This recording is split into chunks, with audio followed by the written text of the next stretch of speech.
So ఒక జడ్జిని remove చేయాలంటే first మనకి ఉన్న గ్రౌండ్స్ రెండు.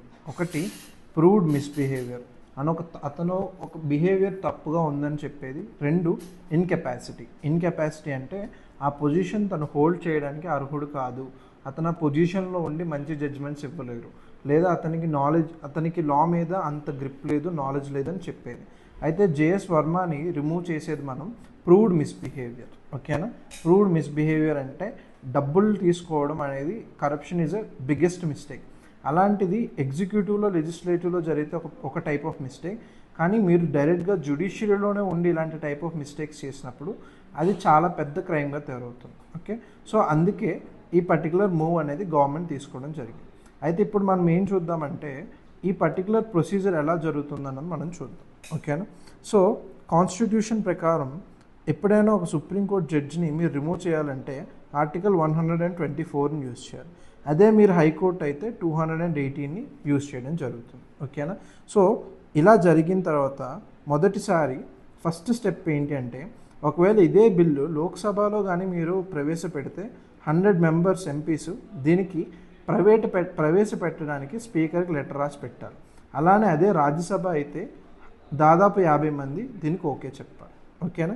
నెక్స్ట్ థింగ్ ఏంటి అంటే, ఈ పర్టికులర్ ఏదైతే ఇంట్రడక్షన్ జరిగిందో లోక్సభలో అయితే లోక్సభ స్పీకర్ దాన్ని యాక్సెప్ట్ చేయాలి. అదే రాజ్యసభ అయితే మనకు అక్కడ ఎవరైతే చైర్పర్సన్ ఉంటారో, దట్ ఈజ్ వైస్ ప్రెసిడెంట్ ఉంటారో, దాన్ని యాక్సెప్ట్ చేయాలి. తర్వాత ఈ రెస్పెక్టెడ్ పీపుల్ ఎవరైతే ఉంటారో ఒక బెంచ్ని క్రియేట్ చేస్తారు. ఈ బెంచ్ ఏం చేస్తుందంటే అసలు ఈ పర్సన్ తప్పు చేశాడా లేదా అన్న దాని మీద వీళ్ళు ఎంక్వైరీ చేస్తారు. ఈ ఎంక్వైరీ చేసిన తర్వాత ఎప్పుడైతే ఈ పర్టికులర్ బెంచ్ వాళ్ళు జడ్జ్మెంట్ ఇస్తుందో అప్పుడు దీన్ని ఓటింగ్ అనేది పెడతారు. ఈ ఓటింగ్లో మనకి మెజారిటీ ఆఫ్ టోటల్ మెంబర్షిప్ కావాలండి. ఓకేనా? Majority of total membership, not less than 2/3 voting. అంటే ఇప్పుడు సింపుల్గా చెప్పాలి అంటే ఒక 100 మంది ఉన్నారు అనుకోండి. 100 మంది ఉంటే ఆ 100 మందిలో దాదాపు మీకు 2/3 అంటే 67 కన్నా ఎక్కువ మంది, అంటే దాదాపు 68, 69 దీనికన్నా ఎక్కువ మంది దీనికి ఆమోదం తెలపాల్సి వస్తుంది. ఓకే, ఎప్పుడైతే ఇలా స్పెషల్ మెజారిటీ వస్తుందో దీన్ని మనం ప్రెసిడెంట్ ఆఫ్ ఇండియా దగ్గర పంపిస్తాము. వెంటనే ప్రెసిడెంట్ ఆఫ్ ఇండియా ఈ పర్సన్ని రిమూవ్ చేయడం జరుగుతుంది. ఎందుకు ప్రెసిడెంట్ ఆఫ్ ఇండియా రిమూవ్ చేస్తారంటే అతనే అపాయింట్ చేస్తారు కాబట్టి. అర్థమైందా? సో ఇది ప్రొసీజర్ అనమాట. సో ఒక జడ్జిని రిమూవ్ చేసే ప్రొసీజర్ మనకి ఇదంతా తెలియకపోయినా బట్ ఈ రెండు మాత్రం డెఫినెట్గా తెలియాలి. సుప్రీంకోర్టులో జడ్జిని రిమూవ్ చేసేది 124 ఆర్టికల్, అదే మనకి హైకోర్టులో చేసేది 218 ద్వారా రిమూవ్ చేయబడతారు. ఓకేనా? సో నెక్స్ట్ మనకి తెలుసుకోవాల్సింది ఏంటి అంటే మనం దళిత బంధు స్కీమ్ గురించి తెలుసుకోవాలి. ఓకేనా? దళిత బంధు స్కీమ్ ఎందుకంటే మీకు చెప్పాను కదా, ఎకనామిక్స్లో మీకు ఏ క్వశ్చన్ అడిగినా సరే మ్యాక్సిమం స్కీమ్స్ గురించి అడుగుతారు. ఓకే, సో దళిత బంధు స్కీమ్ ఏదైతే ఉంటుందో ఇది తెలంగాణ గవర్నమెంట్ ఎకనామిక్ డెవలప్మెంట్ కోసం క్రియేట్ చేసింది. ఓకే, ఎకనామిక్ డెవలప్మెంట్ కోసం మనకి తెలంగాణ గవర్నమెంట్ అనేది క్రియేట్ చేసింది. ఈ తెలంగాణ గవర్నమెంట్ దీన్ని స్పెసిఫిక్గా ఎస్సీ కమ్యూనిటీ కోసం క్రియేట్ చేసింది. ఓకే, ఈ ఎస్సీ కమ్యూనిటీ ఏం చేస్తుందంటే ఈ కమ్యూనిటీలకి తెలంగాణ గవర్నమెంట్ 10 lakhs రూపీస్ అనేది ఇస్తుంది. ఓకేనా? ఈ 10 lakhs రూపీస్ ఏదైతే ఉందో ఇది వాళ్ళు ఓన్ బిజినెస్ స్టార్ట్ చేయడం కోసం ఇస్తాం. ఓకేనా? వాళ్ళ ఓన్ బిజినెస్. ఇది one of the most important scheme. అంటే మన స్టేట్లోనే కాదు దాదాపు నేషనల్ లెవెల్లో దీనికి మంచి రికగ్నిషన్ ఉంది. ఇవాళకి మీరు MyGovernment.inకి వెళ్ళి గవర్నమెంట్ స్కీమ్స్ చూస్తే మనకి దళిత బంధు అనేది one of the most important scheme కింద వస్తుంది.